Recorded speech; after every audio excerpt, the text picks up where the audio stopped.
Welcome to the conversation at airsafe.com. I'm your host, Todd Curtis. On March 18th, 2019, I had a conversation with KIQI Radio of San Francisco, where we discussed some of the ongoing issues with the recent crash of an Ethiopian Airlines 737 MAX. Bueno, pues damas y caballeros, ahora nos vamos al serio tema de Boeing y del FAA y los aviones. Claro, Marcos, y como mencionamos en la mañana, se recobró la caja negra del avión de las aerolíneas etiopianas. Tenemos en la línea al señor Todd Curtis. Él es experto en aviación de airsafe.com y a él siempre le hablamos cuando ocurre este tipo de situaciones. Le damos la bienvenida. Good afternoon, Mr. Todd Curtis. Welcome to the program. How are you? Oh, good afternoon. Thank you for having me. Thank you so much. So we were reading the story earlier this morning that according to Transportation Minister of Ethiopia, the initial information gathered from the black box of the ill-fated Ethiopian Airlines that crashed last week is very similar to the other accident, the Lion Air accident crash last month that, combined both have killed a total of 346 people. What have you heard of these findings from this black box? What can you tell us about that? ¿Qué nos puede decir acerca de lo que se encontró en estas cajas negras? Go ahead. Well, by international agreement, the Ethiopian authorities are in charge of the investigation, and that's the first official word I've heard that there is a direct relationship between the Lion Air crash of October 2018 and the Ethiopian crash of last week. And that's a very bad sign for the 737 MAX. Dice de que hay un acuerdo internacional y que en este momento los que están a cargo de esta investigación son las autoridades de Etiopía. Ellos son los responsables y que es la primera vez que él escucha o sabe de que hay similitudes entre los dos choques y dice de que de ser cierto esto es una muy pero muy mala noticia para Boeing en este momento, para esa aerolínea. Now, from what I understand, early in the second accident, we were talking about the fact that on this new airplanes, 737 MAX 8, I believe, 8 and 9, the motor had been aggrandized, which means, had been made a little bit bigger, and I think that it had to be moved because they wanted a bigger airplane to carry more people, and as a consequence, it became more sensitive, and now the sensors overreact. What can you tell us without getting too technical about the situation? Well, you're correct. It is a different engine. It's a more fuel-efficient engine, but it's also a bigger engine. So they had to move the engine more forward. They had to make the landing gear longer to accommodate the engine. And as a result, because it's further out, whenever you add more thrust, it pitches the airplane up. And that's what the automated system was supposed to do, to pitch the airplane down just a little bit when it pitches up. The automated system is pitching it down way too much. And from what I understand, let me translate that. Y damas y caballeros, ya habíamos hablado sobre este tema, ¿verdad? De que a consecuencia de que querían cargar más pasajeros en los más nuevos modelos del 737, pusieron una máquina más grande y la subieron un poquito para arriba, para el frente, ¿ya? El motor, ya. Entonces, como consecuencia, pues el avión tendía a subirse, a irse de pique, pero para arriba. Entonces los sensores de la computadora, aparentemente para reajustar, lo estaban aventando mucho para abajo, y eso aparentemente es el problema que causó estos dos accidentes. Now, from what I understand, the FAA, and this is the criticism that we're listening to now, the FAA, which is the company, the governmental agency that is supposed to regulate Boeing, was giving too much power to the industry to regulate itself, and as a consequence, it seems like Boeing and the FAA knew about this problem after the first crash, but they were willing to expose a lot of people. And even after the second crash, they felt that the pilots would be able to adjust. What can you say about that? Well, they were aware of a problem after the first crash in October, and Boeing made a lot of changes, including changes to the software, which still have to be put into planes, and changes in training. So all the 737 MAX pilots around the world were now aware of what happened in Indonesia, and they thought that they would have enough insight to be able to deal with the problem if the problem happened again. It looks like the same problem happened again, and the Ethiopian crew, which had been briefed on the system, still couldn't overcome the problem.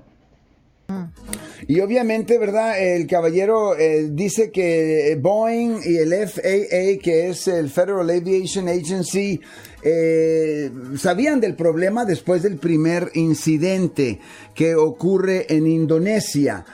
Y ellos pensaban, ¿verdad? Y por eso es que pusieron nuevas computadoras para ajustar los sensores. Ellos pensaron que los pilotos, y les dieron entrenamiento a los pilotos y pensaron que los pilotos iban a poder ajustar esto. Obviamente hubo un segundo, no pudieron hacerlo. But to my question, is it that the FAA is giving too much of the regulatory powers over to the industry? The FAA has all the regulatory power. What they've given to the industry is the ability to check that the regulations are being followed. Rather than having FAA-trained engineers, they would have industry engineers, in this case Boeing, who get paid by Boeing, but who report to the FAA to act in place of the FAA. And some have said this is a bad system. That's the system I saw when I worked at Boeing on the 777 project. And it was a system that worked very well. Y damas y caballeros, le pregunto yo, ¿verdad? Porque es la última crítica, ¿verdad? Que ahora se le está criticando al Federal Aviation Administration o Agency, que le estaban dando mucho poder, Isabel, de regulación a la propia industria. Entonces el caballero me dice que sí, efectivamente, en lugar de utilizar ingenieros del FAA, estaban utilizando ingenieros de Boeing para arreglar este problema, pagados por Boeing. Entonces, ese es el mismo sistema bajo el cual él trabajaba en el sistema 777, y dice que eso hasta este momento había trabajado bien, y obviamente en esta ocasión no lo hizo. How new are these 737 MAX, and what are the similarities with the regular 737s? Any? Well, the planes are very new. They were only certified for use by airlines in the early part of 2017. The plane that crashed in Ethiopia was actually delivered to Ethiopia about 3 weeks after the crash in Indonesia. And the Indonesian plane and the Ethiopian plane were both very new, less than a year and a half old. Wow. Entonces dice que estos aviones son muy, pero muy nuevos, y que en el 2017 se dio la autoridad para poderlos usar en Etiopía. Este avión en particular se le fue entregado a ese país 3 semanas después del choque del primero en Indonesia. So why have they made them different than the regular 737s? Did you say they're more fuel efficient? Is that what you were saying? That's the biggest difference. The biggest technological difference is the plane burns about 15% or less fuel per passenger mile. So this means the airplane can fly further. And this means that the airlines could make more money with the same number of people. It's very similar to the most recent 737-800, about the same size, but with different engines. That's the biggest difference. Plus, that control system which has been causing the problems.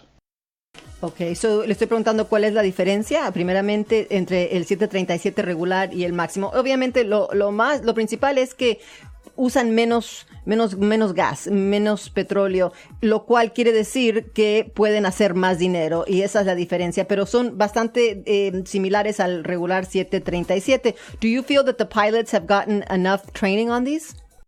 Because of what happened in Ethiopia, I say no, they have not gotten enough training.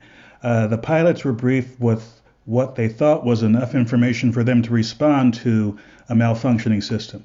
According to the Ethiopians, they say this system malfunctioned in the same way.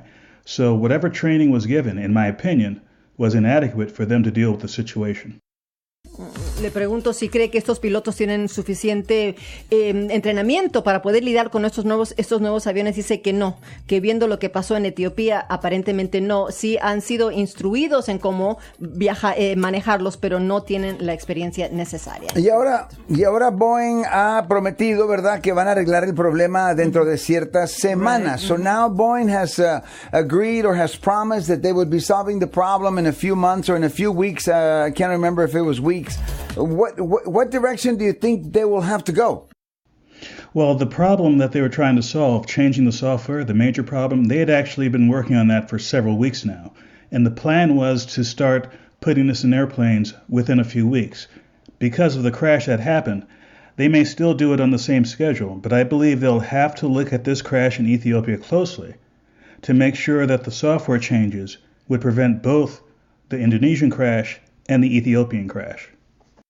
O sea que van a arreglar, según ellos, Boeing, ¿verdad? El sistema de computación que tenían para ver si arregla esto, pero obviamente después de estos dos incidentes van a tener que de veras examinar y de veras ver exactamente qué es lo que está ocurriendo con ello. Now, the problem here is going to be convincing people that we want to get on 737s, ¿no? Right. That is a very good problem, a very big problem rather, and I think Boeing and the FAA will have to work very hard to get the public's confidence back that they're both competent, they know what they're doing, and that they're being honest about the facts that they know about the airplane.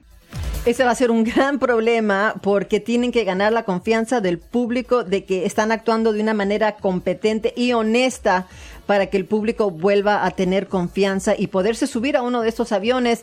And it's been a relative safe aviation era, hasn't it, until now? We've been lucky, right? It has been very safe. With each generation of new aircraft, more safety systems, more knowledge gets put into the design and the operation. And if you look at the record, each new aircraft has a lower accident rate than the previous aircraft. The 737 MAX is unusual. These two planes that crashed, given how many flights this airplane has had, gives it a crash rate that's about 25 times higher than the previous generation of 737s. Wow. Yeah. So basically, we don't know when they're going to be flying again, but then the big question is going to be, are people going to want to fly in them? And that's going to be a problem, I guess, for Boeing, because right now, this is a big black eye for Boeing, unfortunately. And so we now have to get the confidence back. I wanted to thank you so much. If anybody wants more information on air travel, what's the website? The website is airsafe.com, providing aviation safety and security information since 1996. Ok, el sitio web, si usted quiere más información, se llama airsafe.com, proveyendo información desde 1996 en todo lo que tiene que ver con la seguridad de los viajes aéreos. Mr. Todd Curtis, as always, a pleasure. Thank you so much for being with us today. Appreciate it. Thank you again for having me. Y obviamente, Isabel, el caballero diciendo, ¿verdad?, que ha habido mucha seguridad en los vuelos últimamente, históricamente, pero que los incidentes que tuvieron estos dos aviones, este nuevo 737 MAX 8 tiene precisamente una probabilidad o un porcentaje de 25% mayor a lo que es la historia en lo que va de accidentes. La generación previa. Ahora, sí, ese va a ser el problema, Marcos, el recobrar la confianza. Y yo escuché en varios lugares decir de que estos pilotos, francamente, no tienen la experiencia adecuada para volar estos aviones. Pues y sí, no, el entrenamiento, no tanto la experiencia, el entrenamiento. Le podemos echar la culpa a los pilotos individuales, pero aquí el dilema es de que el FAA, que se supone regular, ¿verdad?, a la industria, pues está pasando mucho el poder. Claro, Boeing, ¿qué va a decir? No se preocupen, todos súbanse a los aviones. Boeing no fue el que dijo que los iban a congelar los aviones. Tuvo que ser el gobierno después de que Dianne Feinstein le insistió al señor Trompetas, diciéndole que va a tener mucha sangre en las manos. Interesantemente, muchísimos países lo hicieron inmediatamente. Claro. Y fue los Estados Unidos que se tardó bastante. Y obviamente yo pienso que es por el big money. Money. La guita, ¿viste? For more information on airline safety and security, please visit airsafe.com. Thanks for listening, and we'll see you next time.